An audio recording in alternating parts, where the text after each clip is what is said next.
You're listening to GameDive. Today we are talking about Minecraft, the sensational creative slash survival game that everyone and their mums has played.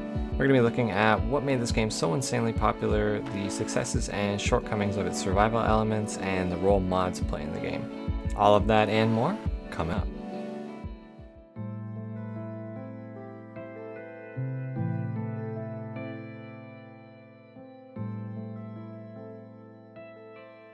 So today we are talking about Minecraft. I'm Perry, and joining me as always is Cam Hey guys.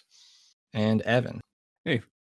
So this is a game that needs no introduction, I'm sure, for how ridiculously popular and widespread its appeal is. But for the last four people on the planet who haven't played it, Minecraft is a survival slash creative game in which the entire world is made up of blocks. So blocks of dirt, stone, the trees and their leaves are blocks. Everything is blocks. Even you are the blocks in this game. And these blocks can be picked up by you, the player, and placed elsewhere. So the basic premise of the game is just to survive and build a base out of blocks and explore the world, find new equipment, creatures, and there's no objectives that are given to the player, and it's up to you to kind of find things to do and places to go. And once the sun goes down, hostile enemies spawn in the darkness, such as zombies, skeletons, spiders, and of course the infamous creeper. And they will try to kill you if they spot you, if they're nearby. And on a surface level, that's basically the entire game, which doesn't sound like much, but there is a surprising amount of depth that definitely keeps it interesting once you get into it. So this is an insanely popular game to the point that it is literally the best-selling video game of all time across every platform ever. How did we get here? How did this happen? It's got to be accessibility. I mean, like half the gaming narrative around Minecraft is that it's for like 5-year-olds, right? Literally anybody can pick up Minecraft and just start playing. Yeah, and I think just the appeal of it too, where, there you don't have to get used to crazy controls or get, caught up in a narrative that you might or might not like. You just see it and immediately it's just imaginative and you're just free to do what you want. And I think that also adds to it. Yeah, I think absolutely the base simplicity of how the game works on a surface level is just so immediately accessible for a lot of people. You punch a block of dirt, and the block is destroyed, and then you pick it up, and now you can put that block somewhere else. It's very like that's how the entire game works, pretty much. So you understand basically everything now. Obviously there's a lot more to it, but immediately you realize the potential. You realize how far you could take this. I could punch another 100 blocks of dirt and build a castle or something. Yeah, and immediately, I mean, you punch that first block of dirt and well, if you can punch dirt, what about trees? And then you get your first piece of wood. Exactly. And then what does wood turn into? Well, you can turn it into planks. And then what's planks turn into? You can turn it into sticks. And then, it's just this never ending, almost never ending, progression of hitting new blocks and turning those blocks into other things that allow you to hit new blocks and turn those blocks into other things. So it's a very, very concise and poignant loop. It also brings it across with a surprising amount of nuance, though. I mean, sure, the first time you load into a world of Minecraft, for me, it's been so long I can scarcely remember what it feels like. But I mean, I assume the first thing you try is the controls, right? Okay, you can move around, you can look around, you can start punching things, right? So you obviously try punching things, and immediately the first time you start punching things, like your first reaction is to continue punching it because you see the crack marks in the block and you see it start to break. You say, okay, so it's gradually getting weaker as I keep punching this, and then it breaks. Then you collect it, and it's so simple as you said, but it's so ingenious at the same time as how well Minecraft kind of tells you how to play it. It tells its own story of gameplay without literally telling you, or at least it didn't used to. It does a little bit more now with the achievement system that it's come out with. But before Mhm. it was literally just, as Evan said, you pick something up. Can I put it in my crafting inventory and make something out of it? And then now that you mention it too, I guess I've never really considered it, but there is no tutorial. Like you load up the No. game and you're just in the world and you're left to punch things and figure out that for yourself. And then, like you said, the achievements sort of give you hints at stuff at this point, as well as the crafting recipes, but that base just pure dropped into the world and do your own thing is still there to some extent, and it's just so perfect. I mean, it reminds me in spirit of the original Legend of Zelda, where that's the whole premise. You're just dropped into the world and left to explore and, see things that interest you, but, it's obviously that was a massively successful premise at the time that caught millions of players' imaginations, and there hadn't really been that many games since then that sorta got that same mechanic, that same feeling as the original, Legend of Zelda, and that's I think Minecraft is one game that really does capture that mechanic so well. I think they use it in a different dynamic though. I mean, the original Zelda, they used that as a tool to lengthen the game, right? Because there was only so much memory on the old storage mediums, right? So you had to keep the game as concise as possible while trying to make it as long as possible. So what they would do is kind of make things like they wouldn't explain things. Like you'd have to like randomly burn trees or hit certain rocks, right? Just random things that you had to do that you could never like Yeah, no, conceivably just for obviously sure, there's know of. definitely a lot of obtuse, puzzles in that original game, but I mean, just almost essentially that opening overworld screen. Mhm. But more what I'm trying to allude to is the fact that Minecraft has that, but it doesn't use it to try to supplement gameplay. It's just you have this sense of wonder and like there's so much behind it. It does the game isn't trying to like hide things from you or like keep you from getting through too fast. It's just amazing sense of exploration and wonder and it's all there right there. It's not like it's trying to hide or pull punches. Yeah, it's not using its mechanics to hide its own limits. Yeah, and I mean, not only does it encourage this exploration, but I think it also delivers an incredible amount of depth, just based on that premise. A lot of the time, when you spawn, the only materials you have access to are dirt, sand, stone, trees. But there's so much depth to the world. There's so many biomes, so many places you can go, different minerals you can mine, and different environments you can see. If you happen And to come across one. yeah, well, that's true. So yeah, in a lot of ways, I would agree it has a similar sense of exploration as the first Legend of Zelda. But at least in this game, you can blow up any rock you want, and it's always the right answer. So, Well put. and I mean, another big reason I think why this game has literally become the best-selling game ever is because it is also on every system, or at least every system that's come out in the last 10 years. Everyone rags on Todd Howard and Skyrim, but somehow Minecraft's flying under the radar, being on literally everything, including mobile devices and Raspberry Pi.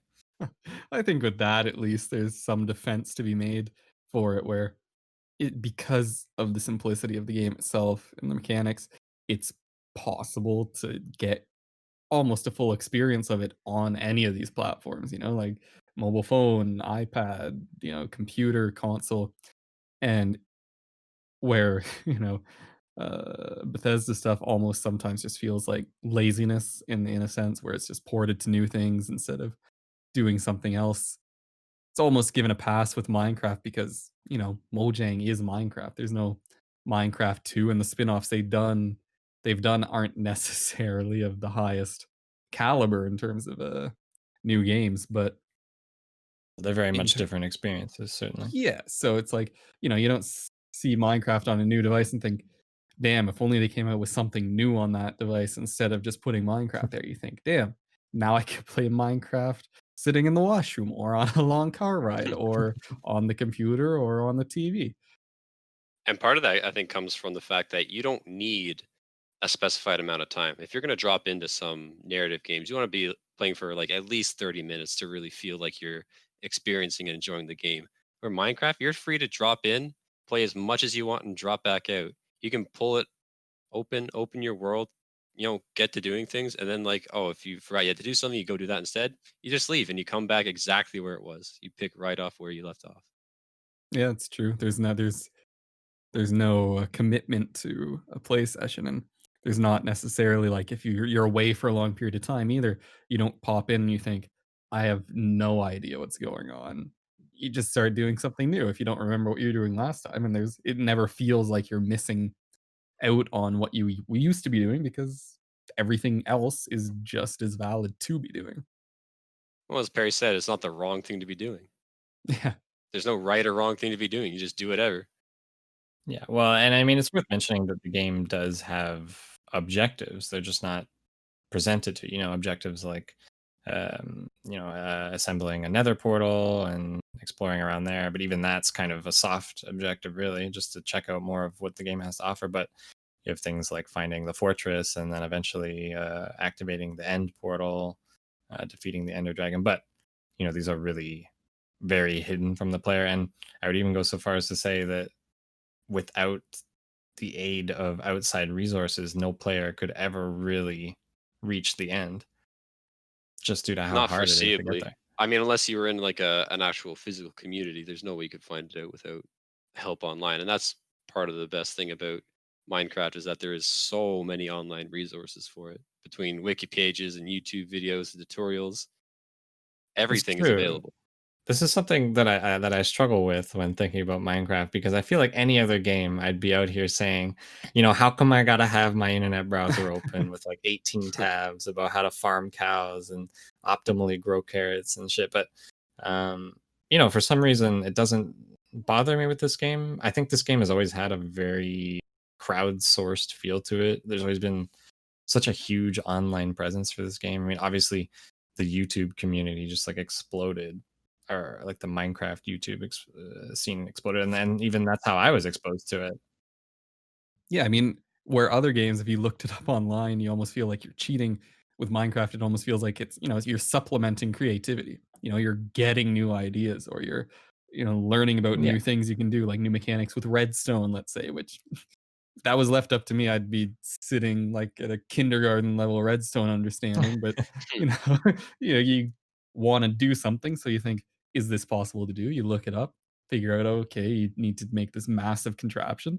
But then once you learn it, you can incorporate that in the future. But it's a lot of stuff because of how open ended a lot of the mechanics are in the game that you're not always going to figure out the best way to do something, and having other people do that and share it with the community is an incredibly wholesome feel for a video game community because all these people are in it together. They're sharing their knowledge, their ideas, their creativity in hopes that other people playing the game can enjoy that as well. I feel like another reason it doesn't feel like cheating is because you've probably made a redstone repeater before, but I mean, 10 hours later, go, oh crap, how do I make a repeater again? And you just pull up the wiki, right? It's one of those Yeah. things where like you've done all these things before, you've made all these components. How do I make polished smooth stone slabs? Ah crap. I just pull up the wiki. I've done it before, but like I can't remember. So it doesn't feel like I'm cheating the game. It just feels like how am I possibly going to remember every recipe in the game? yeah, and I think that's probably why they added the recipe book there. Yeah, but at the same time, I'd Oh, almost yeah, say but it that doesn't work well. that for a first time playthrough, which if there's anyone left who that applies to, then I'd almost not recommend as much as possible, like looking that stuff up. Like, because Yeah, then I it would agree. yeah, for your first time, like we're saying, we've done all this before. We know a lot of it. We might just need a refresher, reminder, or some kind of a more complex build ideas. But for someone who's never played the game, if you go in and you're just looking up how to do everything, then you almost lose some of that magic of just discovering stuff on your own. Well, there's a bit of a wall of you don't know what you don't know, right? If you come into Minecraft without any idea about what's going on and you mine something called redstone, right? You're not like you're probably going to start playing around with it first. You're not immediately going to go, "Oh, I can make like massive piston doors and elevators or machines that like fly across the map dropping TNT on everything." That's probably not your first thought, right? You're going to start playing around with it first and realize you can make a torch. Oh, maybe it can open a door and close a door, right? So, it's still it's still a very natural progression through that. But yeah, you could go and watch every YouTube video under the sun before you really explored anything. Mhm. Well, it's good and bad. There are things that the average player definitely could figure out pretty with some amount of leniency, like making a crafting table, which is the very first thing a player would be required to craft. But there's quite a lot of recipes that are not intuitive. Like you would probably never be able to figure them out. I mean, first of all, if you don't even know the item exists in the game, then how could you possibly, and I mean, it comes to mind just as an example, the recipe for the shield. I mean, I know what a shield looks like, but I can't exactly just go into this 3 by 3 grid and figure out that I need the 6 planks and 1 iron ingot in exactly the right spot. I think, Yeah. at least in my opinion, it's a valid criticism of the game that you need so much aid in order to really play it properly. But at least in my Well, experience, it's never been a detriment.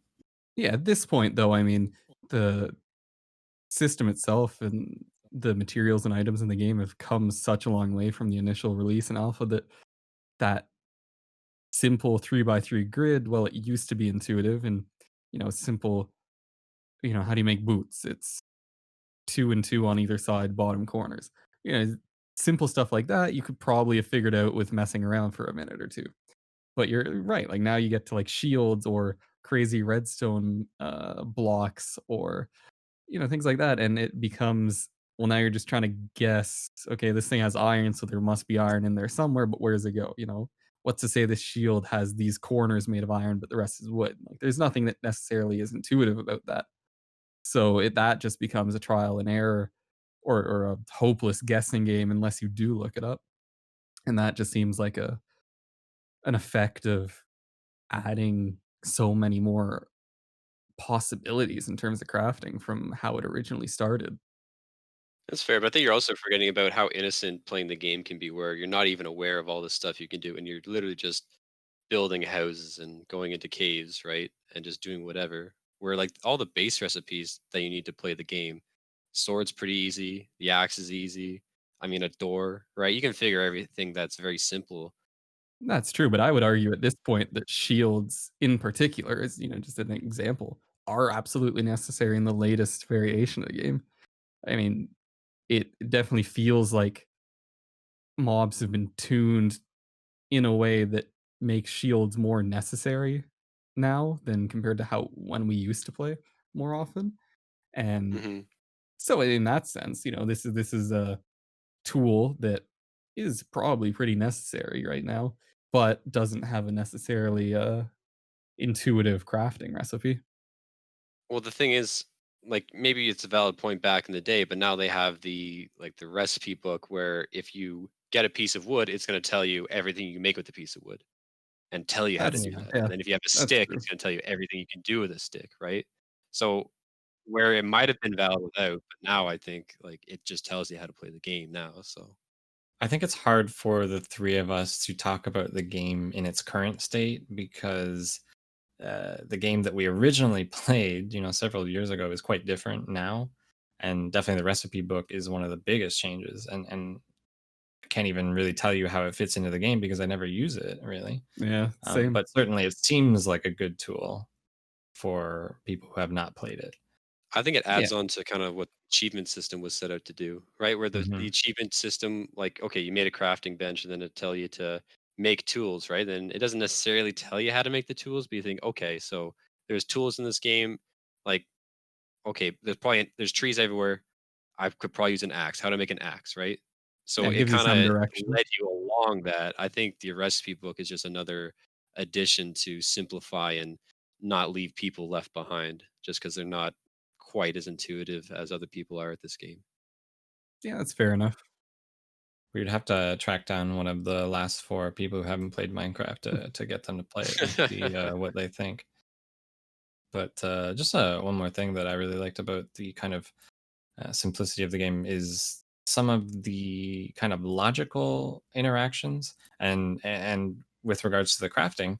I really always liked how a lot of the recipes kind of were meant to take the shape of whatever the object is in the grid with some amount of leniency. But yeah, like building the tools, obviously you need like a handle. So you put the two sticks and then you put whatever the actual head of the tool is on top with whatever material. And things like needing to smelt down ore in order to extract the precious metal, like adding dyes to blocks and armor. Like it's very logical stuff in you put it in the crafting grid and it makes sense that this is the outcome that you get your bed colored blue with blue dye. But for how for how great this game is and can be, I think there is a lot of, I guess, issues that come pop up once you play it quite a lot, and it's been out for 10 years, so well, almost 10 years, and we've been playing it a lot, and so a lot of the, I guess, survival elements are kind of lacking in longevity. And I noticed because, I loaded up a single player world just recently just to play it out and see how it is. And, at this point, you're very much doing the same things every single time. You're punching the wood, you're mining the ore, building a base, getting diamonds, going to the nether, like all this exact same steps, but it's never really changed in any meaningful way in the last 9 years. Yeah, they've definitely added different objectives, different, the Nether just recently got an update, but then they've added the end at one point, then they added different temples and, underwater uh ruins, and they've added a lot more sort of variation in locations, but the actual mechanics of it itself have never really changed. You're right. You load it up, make a hole for the first night, or a bed if you have sheep nearby, pass the threat, and then, there's nothing that makes you build a base. They've never added anything that makes you need to build more than a space large enough for a bed. It's most people will because their own creativity makes them want to, obviously. But in terms of the actual gameplay, they've never given a reason really in terms of survival to do a lot of the things that are possible in the game. That's because a lot of the mobs feel fairly pedestrian, and a lot of them don't spawn again if you have torches in your area or during daylight. So as long Yeah. as you play in the daylight and go to bed during the night, you just don't encounter the mobs. I don't necessarily think that's a valid criticism of like the early game, like feeling like it's stale. I mean, we have hundreds and hundreds of hours into this game, so like I could just imagine you talk to a Mojang like employee and say like, you guys got to change up. Like at the beginning, it's so stale now. It's like, well, how much you played? Oh, like 500 hours. Well, like shit, did you not get your money's worth? Like, what are you lasting for here? I think if you were to think back to the first time you went and dropped into the world for the first time, I don't think it would be even remotely an issue until like hundreds of hours into the game. Well, it's not necessarily that it has become simple through overplaying it, but that this is a game that's been around for basically 10 years, right? And the majority of people who are going to play it have likely played it by this point. I mean, there'll always be new players, new generations of As people playing. as new humans come around. Exactly. As we But continue to propagate ourselves through the universe, that's right. yeah, Mhm. but they've added a bunch of stuff in terms of creative possibilities, and they just haven't in terms of survival. I mean, clearly they're adding to the game because they want to add more to it and give it more depth and give you more things to do as a player. But they just haven't seemed to have done that with the survival. And like I was saying, I don't think it's necessarily because we've played so much of it by this point that the intro feels shallow, basically. But even to a new player, you load it up, do what we were talking about before, punch things, figure out you can make things into other things, and then it gets dark. What do you do? There's goons coming out, they're all coming after your butt, and you hide in the hole. And that's it. You're chilling until sunrise. And then you come out and you do it again. And then eventually you'll make Well, that something just sounds bigger like to that's hide the way in. you play the game. It sounds like it's there, but like the way we play it is we consciously make efforts where we, put down beds, we put down torches to avoid the mobs, right? It's not that it's not there; it's we consciously take steps to avoid it. But there's no depth to the mobs. You're either out in the open and they can get you, or you're not and they can't. Well, I think a big part of I guess the psychology of why we feel that way is because they've chosen to continuously support the game over its entire lifetime. I mean, if it came out in 2011 and then that was it, like this is Minecraft, this is the game, Right. there's no more updates. I think it really just stems from, they're clearly trying, they clearly still want to add more to it. And I think it's just maybe a missed opportunity to take it a little further. I think there's something also to be said around a conversation of how much do you change it to take it away from what it already is, where you of course want to enhance the experience, but you don't necessarily want to leave parts of the old experience behind because there's still valid parts of the experience. That's So true. maybe what needs to happen is like a new mode entirely. Like we already have a survival mode, quote unquote, but maybe we need something a little more survival where, there's mobs, but you can't just like spend an hour or two and then, okay, I'm done playing with mobs now. Well, but by that logic, they should just make survival mode more about survival and turn the alternative mode into something else. Because there's already creative and survival, right? And creative takes all of the, uh, and any danger away from the experience, because it's just about being creative and building things. But, it's called survival and they haven't added to it.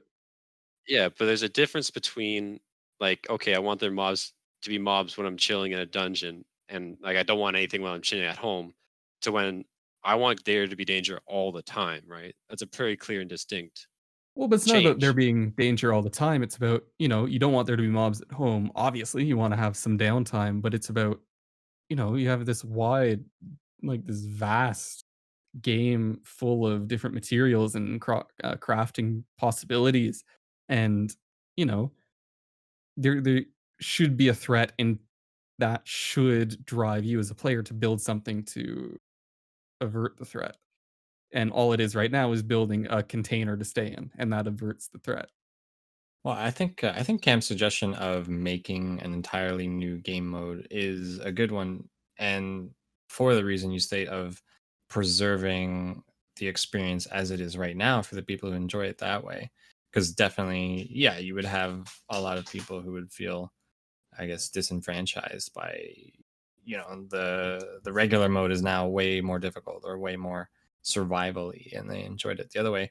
I think definitely adding a more like hardcore, if you want to call it that, survival experience would definitely be a valid thing for them to do. Yeah, I mean, you're right. There's definitely argument to be made that changing the core or the original identity of the game mode is taking away from people who enjoy it as it is. But at the same time, just as my argument is that they've added so much to one aspect of the game while almost ignoring the other, where it feels like there could be so much more depth added to it, while still preserving the simplistic and intuitive aspect of the game. Yeah, I mean, for one, like, what's the purpose of building fence? It keeps things from jumping over it, but why do you need that if you're just going to be inside all the time? Or, and then they added you could fence in friendly mobs so you can have a farm now. That drives you to want to build these fences, and it gives a reason for them to be there. And it's that kind of idea where you add something to the game that gives something else in the game reason to be used. And that's all I'm saying is they could continue to do that where all it feels like they've done in the survival aspect is add more places to go, but the actual loop itself doesn't feel like it's changed. Yeah, I think a good example of where well, the most recent update that's just come out, the Nether update, which we've played a little. I think it's a good example of how they can sometimes miss the mark. And for the Nether update, you have all these really interesting cosmetic blocks and new places to explore in the Nether, which is definitely awesome. It's cool and it's fun, but they don't really change anything about how you play the game. Now you've got some different tree types and some different enemy mobs, but they behave And there's Enderman much in the the same Nether. way. Yeah. I think that stems from that the game at its core is like a creative builder, right? It's not really Well, like, but that's the okay, sure, it's problem. It called has survival mode. Is it a problem though? I think well, this is well, it's what the this problem game that is. there's I don't 2 think you can really identities. add so much. It's I don't even think it's an identity. It's just kind of an added bit to it. I Well, but the mean, thing is it's a there is little the bit of creative extra mode. fun while you're trying to craft. I know, and that's for people who just don't want to be disturbed and want to fly around and not have to mine things. The survival element is really just for people who want to do the mining element. Yeah, if all the game is crafting with some inconveniences thrown in between the crafting and the building, then what's the point? I mean, just play creative. If all That's so much fun. No, because the mining is also fun. Just like having is everything it? given to you. We talk about this all the time. Just having everything given to you right away is not enticing. Having to like work for things and then bring it back to where you live and like building with that, that is Sure, what makes the game fun in but that's what survival I'm mode. saying. Obviously, it makes the game fun for us, and they could continue to build on that, but they haven't. Is the thing is what I'm I getting think at it's is that because it's like you're trying to say that they need to like implement new methods of combat and things like that. And I just don't think no, no, that no, no. I'm not saying new methods of combat or anything. No, not at all. I don't think okay, the well then combat necessarily needs what's to your change. suggestion for making the survival better then? I think that just give the player more reasons to build different things or to interact with the world in different ways. Villages for one, they're fairly boring and they did get an update, a couple years ago. But what is it? You go in, there's some people that sell you stuff, you loot the whole village for some neat blocks and building materials. and and that's it. There's no reason otherwise to interact with the village except to use the emeralds that you found, which are almost as useless because, it's they have the possibility to make villages into a more unique thing, right? They could build Well, are you looking on for, like, what they are quests already. or something? What are you looking for? Not necessarily even quests, just like natural emergent things to happen where, you could come across a village and there's mobs attacking. So now you have to help defend the village. Or, the village can expand over time if you trade with them enough and they could build out wider. It's things in the game that can already exist in the current system. It's just adding it to the system. It's expanding on current mechanics. And it gives you more reason to interact with these.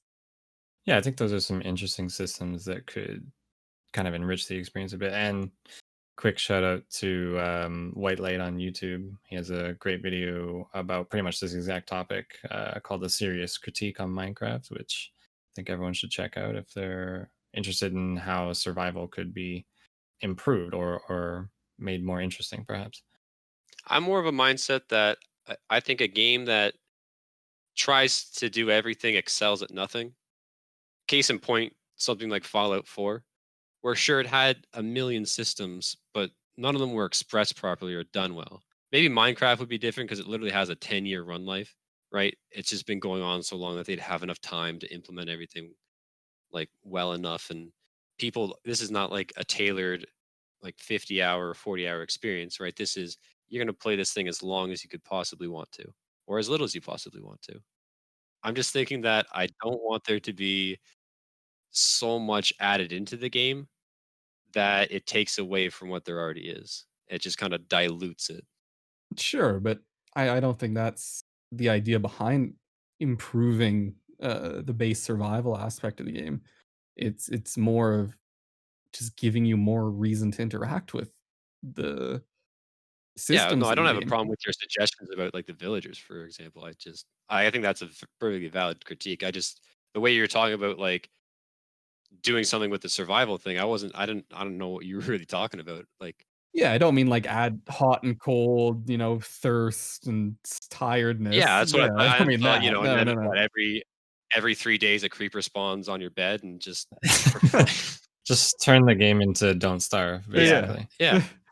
Yeah, no, I don't mean, like, add new survival systems in the sense of thirst or that kind of stuff that a lot of other survival things have, just in the sense of adding like supplementary mechanics to things that already exist or could be added to things that exist as an extension of them that just give you more reason to interact with the survival mechanics that already are there.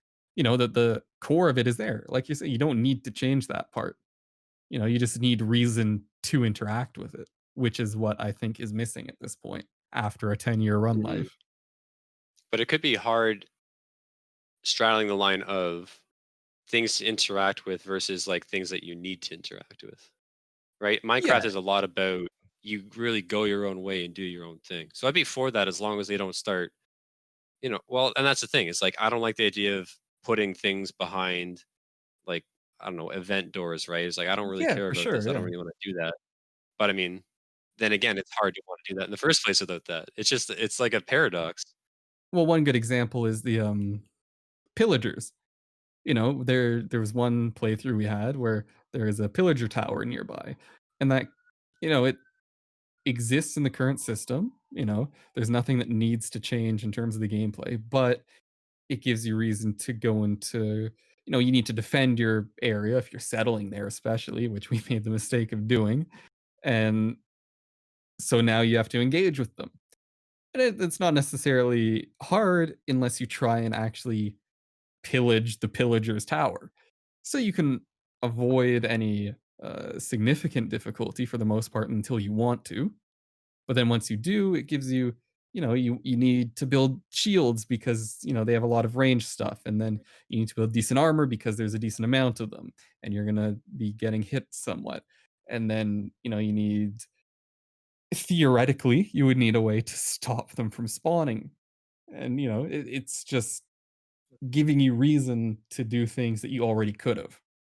And the downside with the pillager tower is when we were playing, at least, you couldn't stop them from spawning. You couldn't, you know, make it a neutral territory. You couldn't incorporate it into your own builds because they would just Right. always spawn, which seemed like a bit of Wait, a whoa, whoa, wait, yeah, but that's my point. Again, we're just trying to remove these things. They're a nuisance. We're trying to remove them from our well, but survival game. We don't well, want what more would of you them. call that? We want You, less of you, them. you you play a shooter. You don't complain because the guy's trying to kill you or a nuisance. That's the game. You're trying to kill the guy's trying to kill you because it's a threat.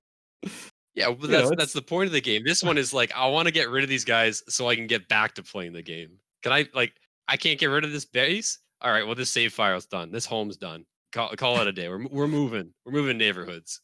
well, sure. You can either move or it gives you a reason to build stuff. Build fences now. You can cut off where they're able to get to, or build a beacon if that were something that can stop pillagers from spawning. Build a beacon, but you know, I mean, the argument you're making here seems to just sound like you just want it to be.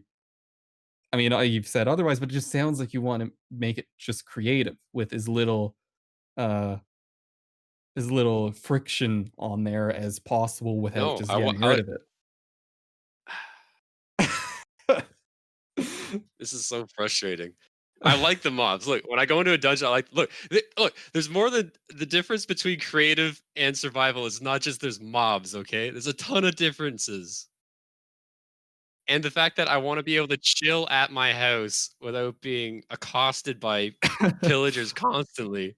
I don't feel like that's too much to ask. No, but I want it to be harder than it is right now. I want there to be a bit more challenge to being perfectly safe all the time in your own home or in your own area. Well, I think that also stems from again the combat is very pedestrian, right? And I think, well, like you say, they added the shield because now the archers are more troublesome and they hit you so much that you're forced Right. to combat that with shields. Exactly. But if I want the challenge, I want to go looking for it, and that's why I think there should be another game mode where you're just constantly being attacked by crap. I think that is the solution here because clearly you have two different player bases, really. I mean, you have people who enjoy the building quite a lot more than the survival, and I'm sure you have people who also enjoy the survival elements more than the building. So I think that would be a good way to placate both. And keep the survival mode the way it is right now because I personally enjoy not just having everything. Like, we always just play survival and we scrounge up every last resource we need to build our houses and our constructions because it feels more satisfying. I think leaving that the way it is for the best. It makes it feel more satisfying, right? It makes it feel more Yeah, for satisfying sure. because you have to scrounge it up and because there's roadblocks to some of it. Yeah, absolutely. So by that logic, having more varied roadblock for different aspects of the survival building would make it more satisfying as well, to an I think extent. it's a possibility, Dude, sure. look, we play on the same servers. Your ass is at home building things just like me, all right? Don't you give me this I know, crap. but I You're at think home just like me. it's the difference between making your own challenge, like you're saying, like, if you want something, you'll go out and look for that, right? Like, if you wanna, screw with some mobs, you'll go out and look for it, or, sometimes there'll be a bit of a roadblock if you're going to mine, Yeah, or it's called having adventure. things yeah, or having things happen to you and forcing you to engage and stuff. And for me, I'm more of the latter, where it's like, I don't necessarily just wanna go look for my own thing. I don't want the game to just let me do whatever all the time. I want it to push me in some direction and give me reason to do things. And that's my own personal opinion. That's, you know, what would make me enjoy this more is just the game giving me reasons to do Well, stuff. maybe we should talk about this then. In Minecraft, there's not a story, right? There's like a Nether, there's the end dragon. It's like, does Yeah, there's a anybody couple know what objectives. they're doing there? Yeah, there's objectives, but there's no story, right? It's the same Sure. way. Whereas like if things were to happen to the player without context, it'd be like, oh, well, that was weird. I don't know what that was, but Well, it's not without maybe I'll see it context. again someday. It's just about things existing in the world and that interacting with you as the player. And, as long as they make sense in world, then there's nothing necessarily wrong with that. It doesn't need to have narrative backing to it. Something that the player has to go out and themselves interact with. I think that's the best way it would be. I mean, in Don't Starve and Don't Starve Together, there are quite a lot of events that will happen to the player that will quite often, put you in a bad spot. And obviously, that's a very different experience that Don't Starve is going for, like a very heavy survival experience. Absolutely. And it goes to say that I enjoy that game quite a bit. So, that's kinda where I'm coming from, as someone who enjoys that, right? Well, I see that. I think one of the problems that just kind of came into mind right now is the lack of mobility in Minecraft. Like I said, everything's made out of blocks, right? So each like a house could be hundreds and hundreds of blocks, right? It takes a long time to put up and it takes a long time to take down, right? And I think the lack of versatility comes from that. Even as ingenious as a system as it is, I think the lack of versatility that's available to do the systems that you'd be looking for also kind of stems from that. Is because it's such a time investment to do most of anything that if they were to make you move or to mess with things, make the game more mobile or dynamic, it just feels like it would be at odds with that. Yeah, no, I agree. I mean, I would never want it to add a system where it's like, "Okay, move," "Something's happened, you need to leave." Or, something's I mean, creepers exist already, and if you mess up, there goes half of your build, right? So in a sense, that kind of exists where there is big disruptions as long as you're not careful. But Oh, wait a minute. Have any of us played Minecraft Dungeons? No. no. I have no idea what that game is, but I have this like really sinking feeling that that's pretty much exactly what you're looking for. It's more of, I think it's like an isometric RPG of sorts. I don't think it's, maybe I shouldn't say, I don't really know. Yeah, I think it's definitely an isometric, like, Diablo-esque thing where it's a dungeon crawler. Oh, Yeah. okay. Yeah, it's not That is wow. That really a is Minecraft. not what I thought it was going to be. Which goes to show how successful their spin-offs have been, I guess. Yeah. Well, I mean, hey, like, I mean, contending with Diablo 3 isn't that hard. So,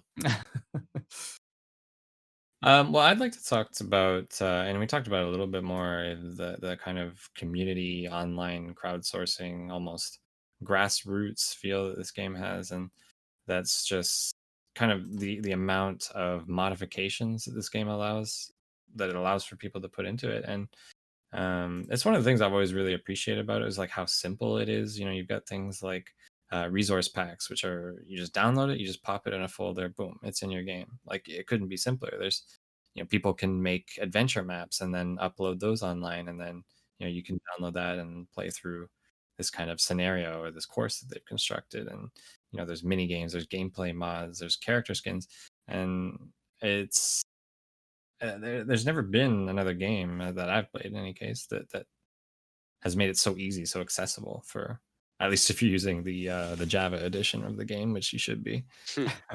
Especially the extent of the new life that just a tech pack can give the game.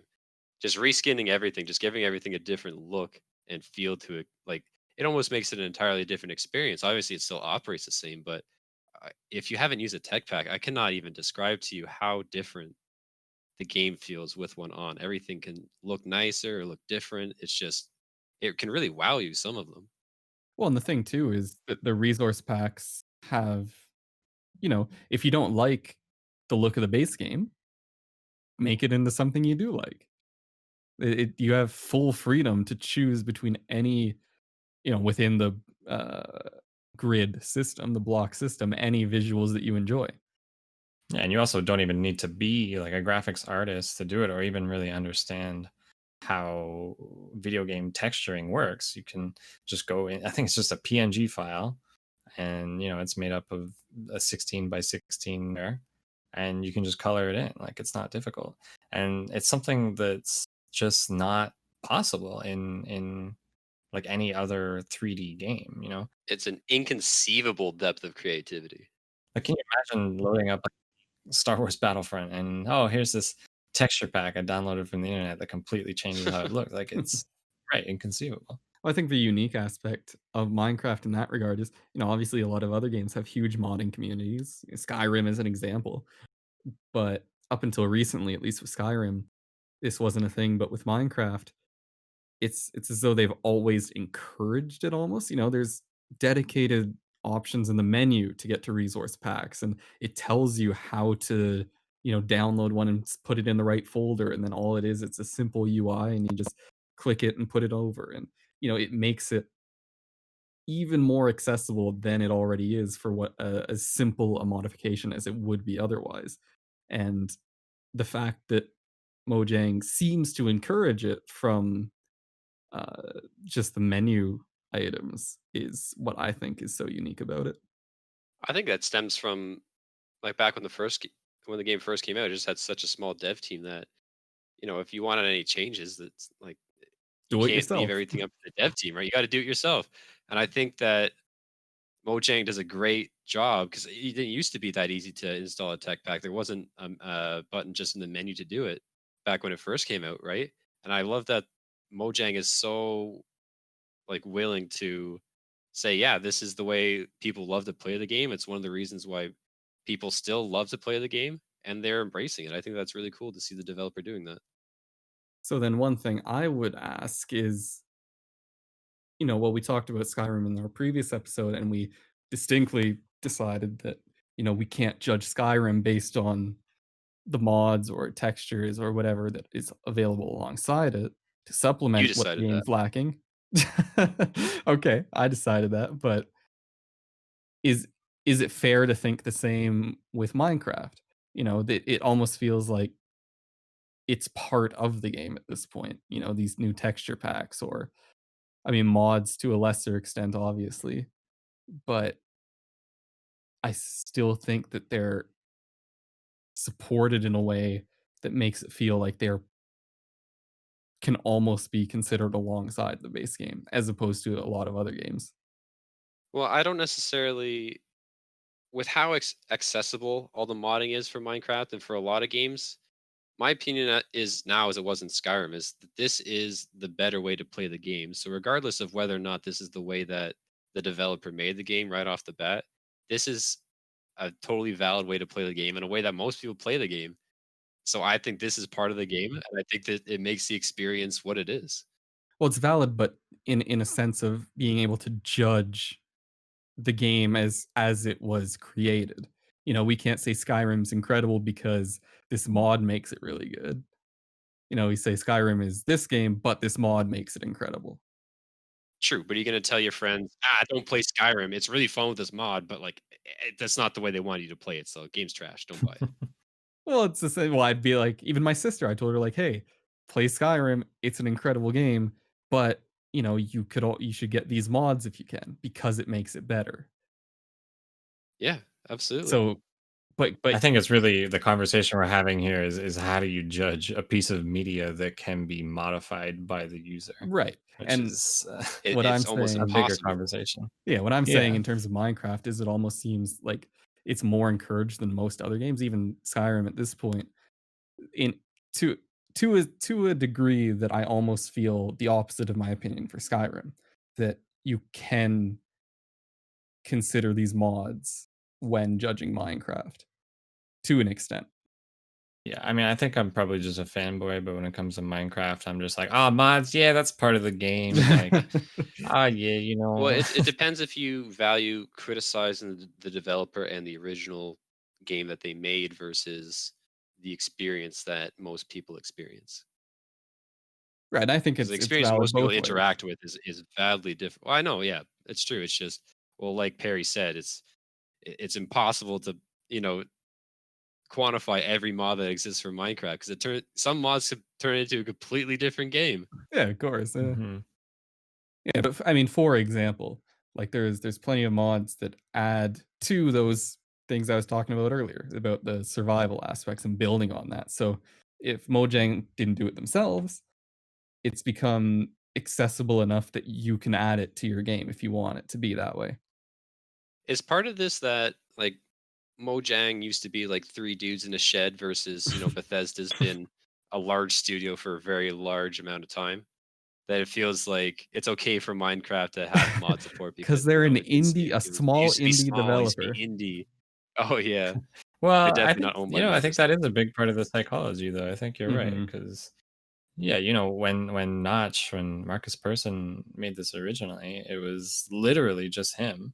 He made the very first build of this game over a weekend by himself, and he put it up online for like $10 or €10 probably, and like 40, 50 people bought it, and it just built. He kept updating for months and months after that, and of course he eventually left, but it always had that grassroots feel. Like you could hit him up on the forums and be like, hey, why don't you add this, why don't you do that? And yeah, I think it's a psychology thing, because Bethesda, like, they're gonna pour in all this manpower, make you pay 60, 70 Yeah. bucks for the They're game, Big Daddy and then AAA. it's got problems. Yeah.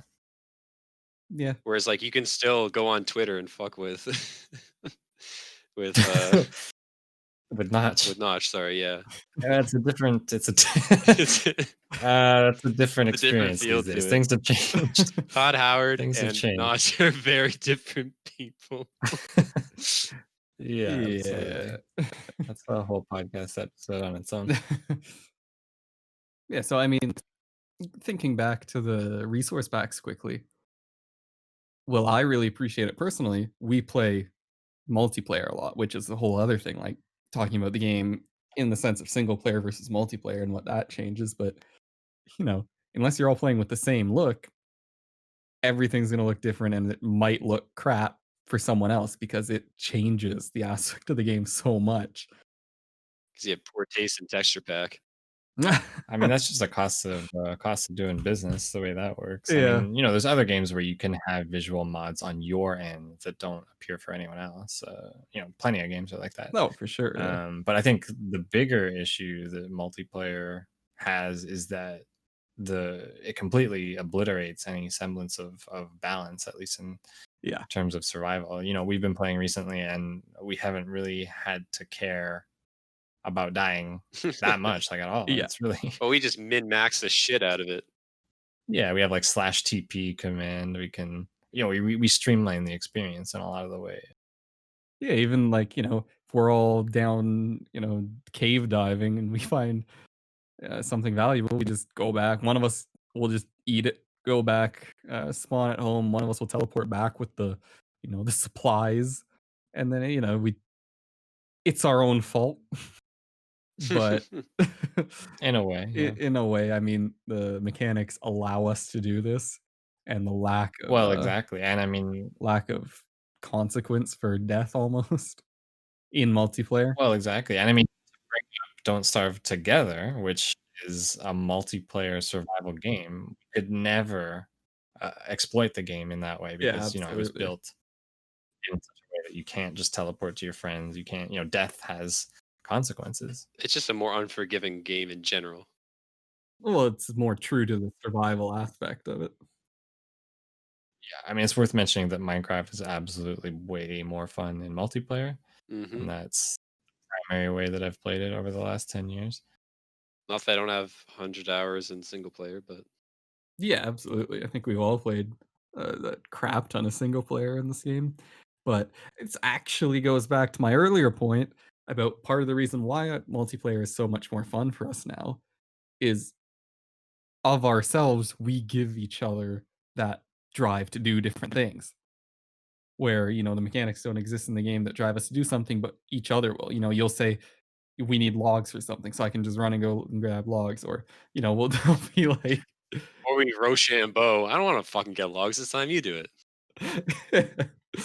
Yeah, it's like more people being involved in your game makes it creates more opportunities to engage with certain things.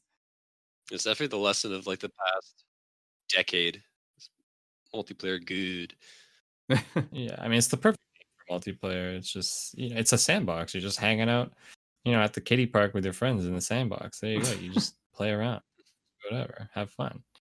And I think there's a lot of value to that, to be honest. Like, Yeah, we play League of Legends here and unfortunately. there quite a bit, fortunately for our mental health. But, and a lot of the time we use that to just shoot the shit or just hang out or whatever. But Minecraft, in a lot of ways, I think fills that role much better. Yeah, it's basically the background noise.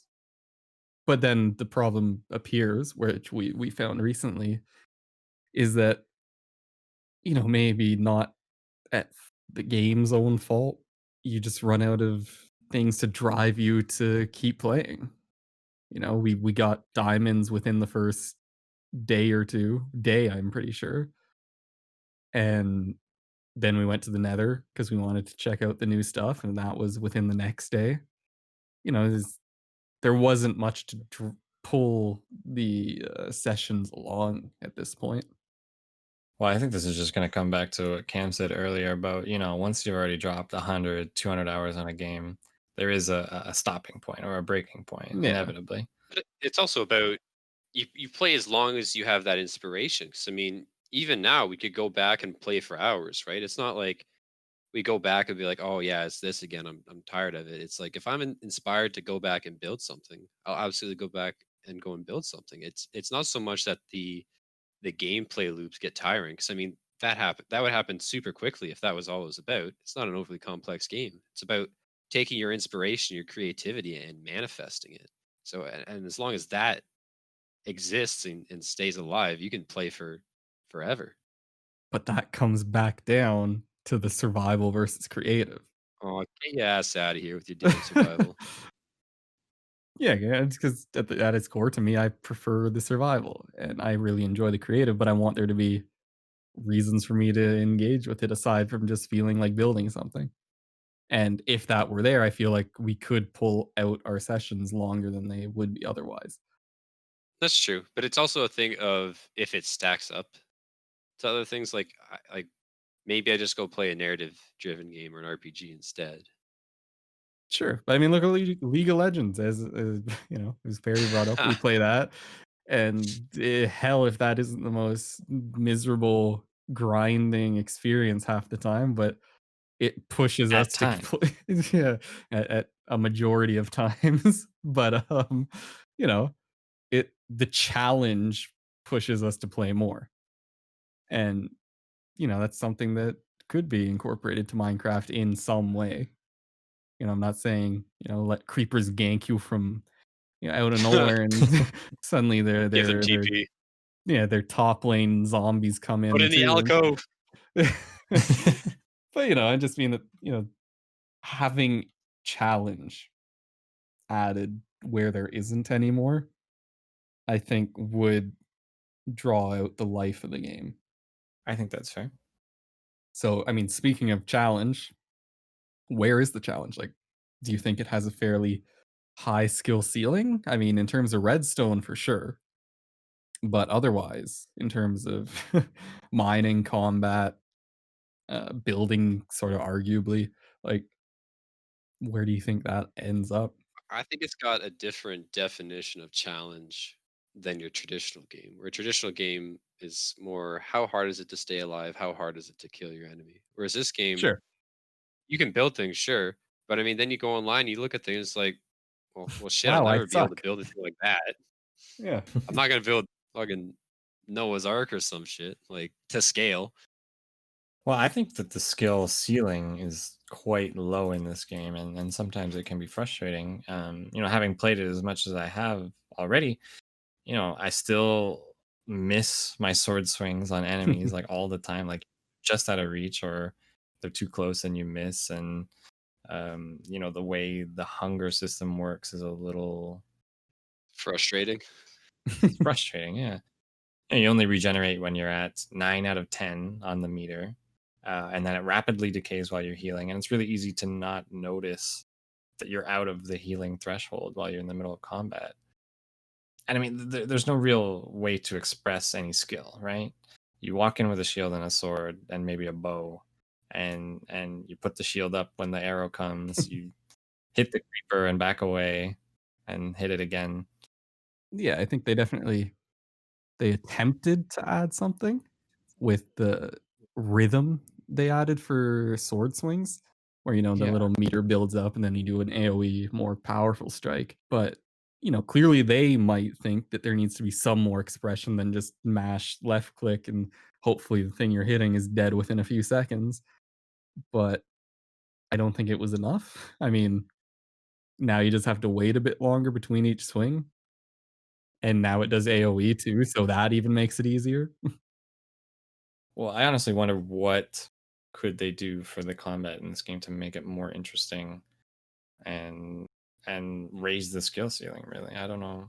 Well, I think the problem would be that you don't I think this is definitely an aspect of the game you don't want to alienate people who aren't interested in combat because, it's there as a necessity, of Mhm. course, but if you start introducing, like, skill expression and, trying to outplay whatever mob you're up against, and if you're not good enough mechanically, you can die, then that absolutely would just become frustrating for a lot of players, a lot of younger players, which this game obviously appeals to quite a bit. Yeah, we ain't playing Dark Souls here. You got to remember. Yeah, This is exactly. kind of meant That's for true. anybody. So I think in terms of combat, skill ceiling is a difficult topic in terms of Minecraft because I don't think it can have that high a skill ceiling in terms of combat. In terms of other aspects, possibly. I mean, if mining got Well, it seems to significantly harder me to do the farther down you went, then that would be a good expression of skill in, a unique expression of skill in this game. Make it super yeah. challenging to traverse lava fields and narrow passages once you get below a certain block level. That would be an interesting way to increase that. They sort of did that with the Nether, where it kind of burns up water. Where water you can kind of place in a lot of caverns and whatever have you to easily descend and ascend through certain areas. And I think if they did more things like that, like you were saying, where they just take tools away from you and make it more difficult to traverse certain areas, I think it'd be a perfectly valid way of increasing the skill ceiling while still giving you, if they made diamonds harder to, not just rarer to find, but literally harder to get to, I think that'd be perfectly acceptable. Yeah, and let's not mention beds either in the Nether. Yeah, that too. Hey, here's a quick thought. Is there a way to apply a redstone charge to a bed? Because if so, we're talking about weaponized beds in the Nether. I think you can take an output from a bed with a comparator, but I have not tried it. All right, well, we're gonna have to try that out. You can be the guinea pig, I guess. You have most experience there. Right, yeah. I do like my sleeping in the Nether. It's a real good sleep. You don't even wake up from that one. And you're already in hell. Hey, there you You're right where you want to be. go. Now, I will point out that we haven't played as often recently, especially not over the last year. We used to play much more than we do now, but they've added quite a bit of new biomes and unique buildings in the game that spawn naturally since we've played significantly last. And in the most recent playthrough we had, we did explore the new Nether update, obviously, but there's quite a bit that we haven't really seen much of. Like there's I think the last major update where we really explored was the jungle temples update, where they added those Right. small temples. But there's like manors now, something called manors, where it spawns in forests, and it's this huge mansion-esque building Like a big structure. dungeon. Yeah, it's another large dungeon with unique mobs in it and all that. And I think they're, though those in themselves are actually quite interesting additions to the core game. The additions to the kind of adventuring in the game, like they've given you quite a lot more interesting things to find in the world, which I Mhm. definitely appreciate. But in some cases they've overdone it, and in other cases they've kind of underdone it. Yeah. You know, you can Shipwrecks for find one. sunken ships Yeah. at a ridiculous rate. You can find them very easily, and something like the Woodland Manor, as much as you try and find, it's very rare, Yeah. which makes it feel more special. But also, we want to experience the game, and it's not like we only played for a half hour or an hour. We were really It doesn't out help when there you looking. travel 10 kilometers in game and only find desert for 90% of it. Desert, savanna. Yeah, well, it makes me wonder if, they have the buried treasure maps in the game as a way to find certain loot drops. I think it would make sense if they added like maps to interesting structures or Yeah. locations as well, Yeah. as a way to actually get there and actually experience the content. I think Yeah, so. drive you to it. Fortresses strike me as another really difficult to find thing, even if you're looking.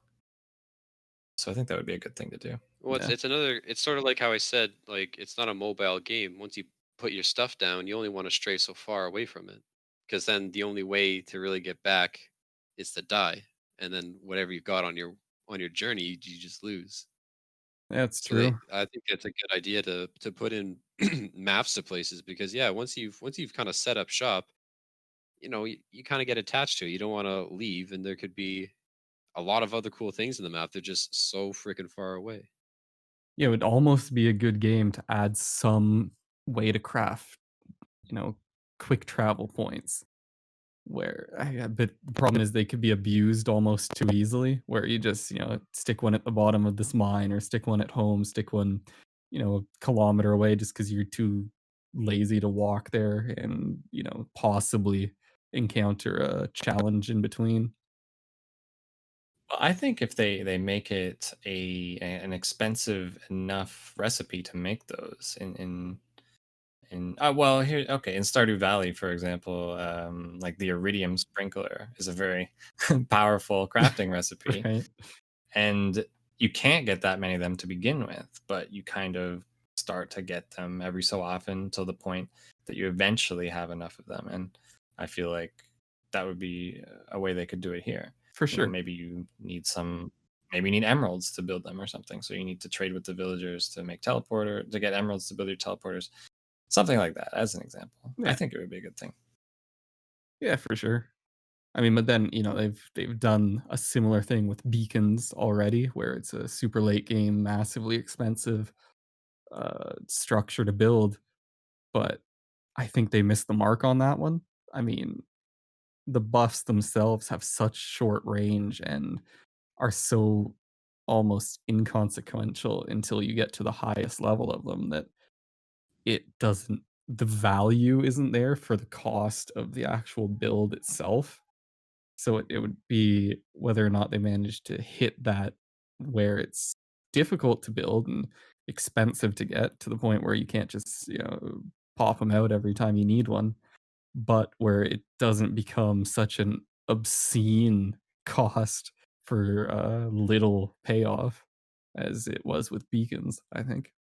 I think that's fair. I mean, it's also worth mentioning that we have never interacted with beacons just due to how difficult they are to get. Yeah, I know. I think I've And I done. think that's more due to how difficult it is to spawn the wither by conventional means. Yeah, I've Mm. definitely played with it in creative, but yeah, Yeah, never properly in survival, which goes to show how expensive and difficult to come by it is. yeah, I think they could do some tweaks there to make it a little more accessible. Mhm.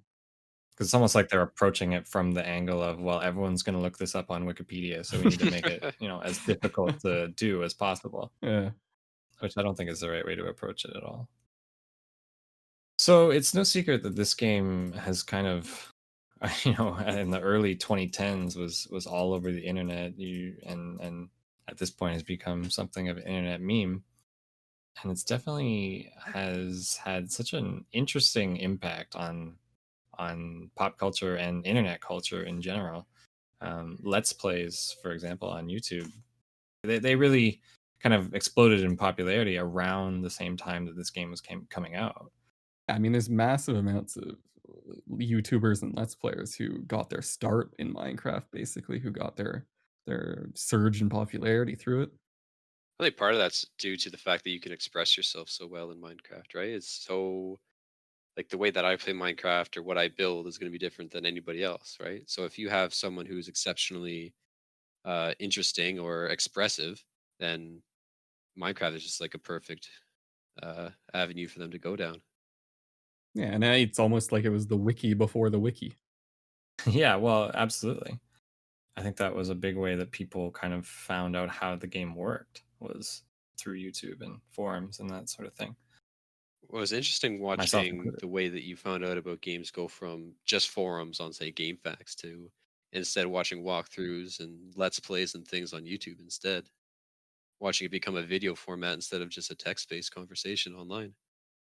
And I mean, not only that, but there's such a thing as Minecon, and there has been for the last several years. I don't know when the first one was, but it's crazy to me that this game is so widely known, widely loved, that there's a convention entirely for this one game. And perhaps there are other games that have this as well. I mean, that I don't know about. I mean, I know there's BlizzCon, but that's kind of more of a celebration of many games, right? And it's just crazy to me that this has gotten so big. Yeah, it's one of the only games that off the top of my head I can think that has its own convention like that and to the scale that it has. We also got to imagine of like the ways that Minecraft has invaded pop culture. For example, you said everybody and their moms has played Minecraft, which is true. To the fact that like I saw a South Park episode once where the plot of the episode was the kids' parents were playing Minecraft and they were like pissed off because their parents were playing Minecraft.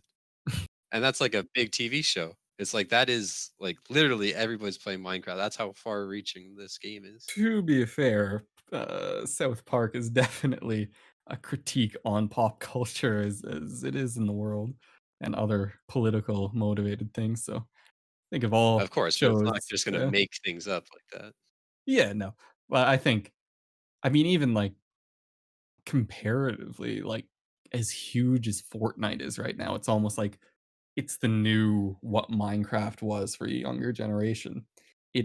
As far as I'm aware, it hasn't even, it's massively popular, but hasn't hit that pop culture dominance that Minecraft has. Well, I would definitely say it's filling a similar role Of at the course, moment. yeah. It almost seems to have exploded in popularity. I mean, obviously, Twitch streaming was already a huge thing, but it seems to have been helped along quite a lot by Mhm. like the Twitch community and that.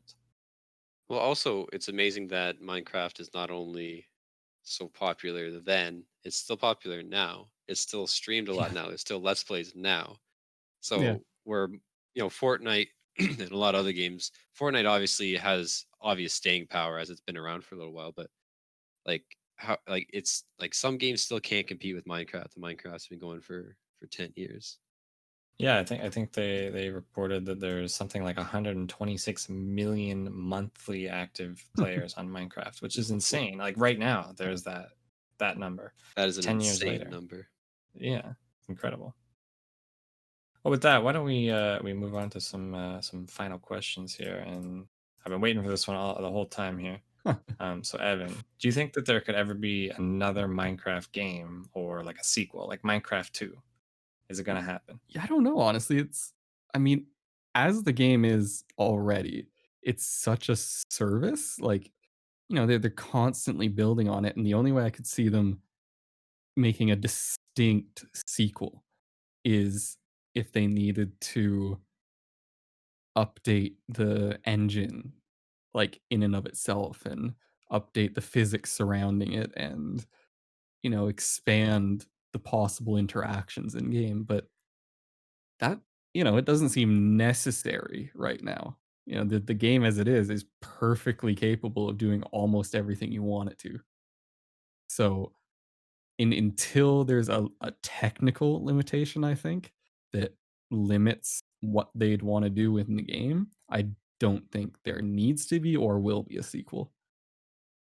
But at the same time, it is Yeah. owned by Microsoft now, so see how long they're, willing to go without filling the pockets back up.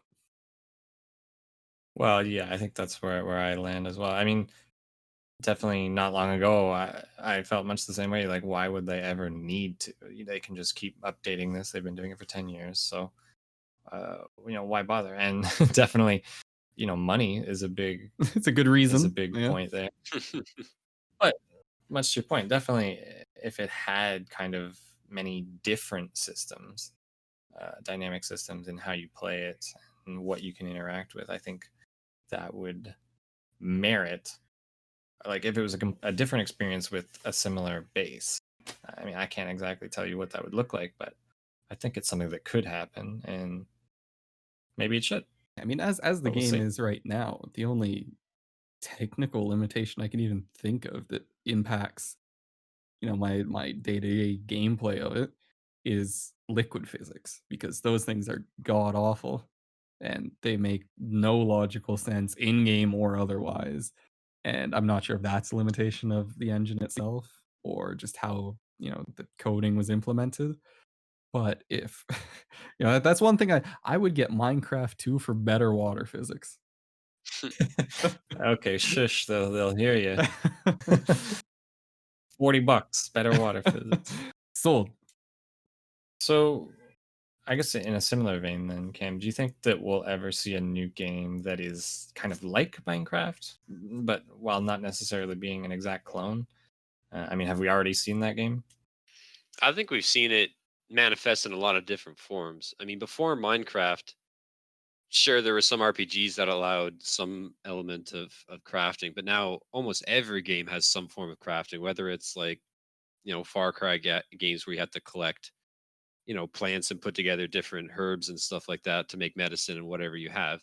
But I mean, like, just a list of games that are really popular. Like we already mentioned, Don't Starve. There's games like Rust or Seven Ways to Die. There's a million games. I guess Terraria is a very obvious, Comparison. I don't know, comparison you can make there.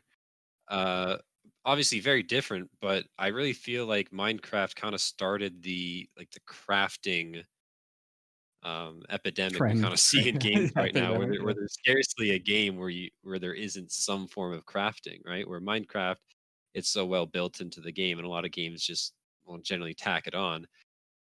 But in terms of will we see a game very similar to Minecraft, I don't think so. I think Minecraft really strides through with an unbelievable amount of complexity through simplicity. Like you said, it's simple blocks, right? And you just don't see a lot of games come out with simplistic systems like that. Maybe they'll have simplistic gameplay loops, but like, the characters and the environment will be far more detailed than just, 16 by 16 blocks here and there, right? It's way too detailed. Yeah, I mean, there's no way that I can really think of to replicate what Minecraft is without just making a clone of it. I mean, definitely Terraria is the go-to when thinking of like a Minecraft-like game, but even that game is very different Yeah, it's in almost just the what it strives. visuals lead people to think of Terraria. The visuals and the mining make it seem like it's Well, such a the mining and how you can comparison. kind of move your way through the environment and take things from Right. the environment and craft them in that sense. In that sense, it's very similar. But then when you take away like the third axis, when you take it out of 3D, that is a massive change to gameplay. For sure, yeah. I think one game that actually makes me think of Minecraft for better or worse is The Forest. It has the same base systems there, it's survival, hunger, there's enemy mobs that appear at night, crafting through materials that you build up over time in complexity. But I think, obviously The Forest, well, many people enjoy it. I don't think it's nearly as successful in that sort of area of genre than Minecraft was. Obviously, it has a more complex, if you could call it, a more typical visual identity. Yeah, it's just trying to be realistic, where Minecraft is trying to be abstract. But Well, I'm glad you brought that up actually, 'cause it helps to kind of expand on my point of the simplicity of Minecraft making it different. Where in Minecraft, you can punch out like the middle section of a tree and the rest of the tree will stay up. Like, how many games can you realistically see coming out in the future where if you break the middle of a tree and just remove it, the rest of the tree is going to stay standing? It's just things like that. Yeah, it's always I think what's always made Minecraft so special is the fact that yes, it's very much like a lot of other survival games in many ways, but it's always been so interesting that the things that you use to create your world are the world. You can literally move mountains, and I think that's what's always made it really really special and really different. And I mean, there's a couple of games that are kind of similar to Minecraft that incidentally inspired its development. A game called Infiniminer by the Zachtronics studio, which came out really a few months before Notch made his first build for Minecraft, which, if you ever look at screenshots for it, it bears a striking resemblance. And another game that's, I think, pretty comparable is Dwarf Fortress, which is also like an indie game which exists on a grid system and is about you kind of building up your own world. But what's interesting, a little tidbit, is that the Infiniminer game, which Minecraft is somewhat based off, that game was itself inspired by a web browser game from the mid 2000s called Motherload. Hmm. That's a game. That's a classic there. Tune in next Next time week for on Game Mother Dive. Load. Yeah, We're doing web browser games now. Yeah. But that's I'm interesting. out of I money. never never would have, followed that path to get to Minecraft. But it makes sense when you It think does, about it. yeah. I mean, Yeah, Minecraft, the kind of core ideas from all those games, like this grid system, like mining and crafting, and just put it all together and made it more engaging and palatable, I think, for the average gamer. for sure, yeah. Yeah. So with that, why don't we move on to our closing bits? If you want to do that, Evan. Yeah, I mean, I think obviously this game has lasted 10 years in pop culture.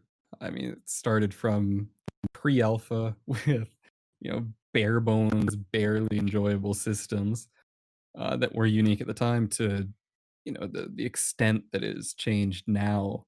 And while I still think obviously there could be a lot of improvement in different aspects of it, I don't think it's a bad game whatsoever, and I think that it deserves the time it's had in success, and I'm excited to see what they continue to do with it. Yeah, I mean, I really like this game. If you can't tell, uh, I think that, like Evan said, it kind of does deserve all the attention it's been getting because it does do a lot of things incredibly well, and it's very much unique. And as much as some games have tried to copy what it does, there's just no way to, like you said, there's no way to copy Minecraft without making Minecraft 2, but it's really just Minecraft 1. So, Yes, but yeah, the game is great. I'm happy as well that they keep continuing to update it. Uh, Maybe new areas isn't the way to go. I mean, there's already enough biomes around in the area, but like you said, like different color wood doesn't really change the experience too much. So maybe it is time to maybe add some new, fresh gameplay ideas, or maybe a new mode, like you were saying. But absolutely a worthwhile experience. Yeah, absolutely. I mean, right from the moment I played this game for the first time, like a decade ago now, I was hooked. I was playing, they had a free web browser creative version that you could play. And even just from that, I was immediately just hooked with it. There was just such a pure sense of adventure and mystery, and all within this sandbox that looked like someone transposed 16-bit graphics onto a 3D world, which didn't really look like anything we'd seen before. And yeah, I think this game's phenomenal, and I think it's one of the best video games ever made. Yeah. Well, I gotta say, I want to add just really quickly. It really is a super unique vibe when you kind of get lost in the game and you put on some music in the background. And you kind of just, bam, you lose 4 hours just like that. You don't even realize it. Yeah. It's kind of magical. Well, with that, I think we're done here. You guys can join us on the next episode where we're going to be talking about the Nintendo 64 Rare Classic Banjo Kazooie. Thanks for listening. This is Game Dive. Hey folks, this is Perry. Thanks for listening to Game Dive. Make sure to join in on the discussion below and let us know your thoughts on the game. And if you enjoyed the episode, be sure to leave us a like. Game Dive is a monthly podcast, so if you want to hear more from us, you can subscribe or follow to get updated when our next episode airs. See you next time.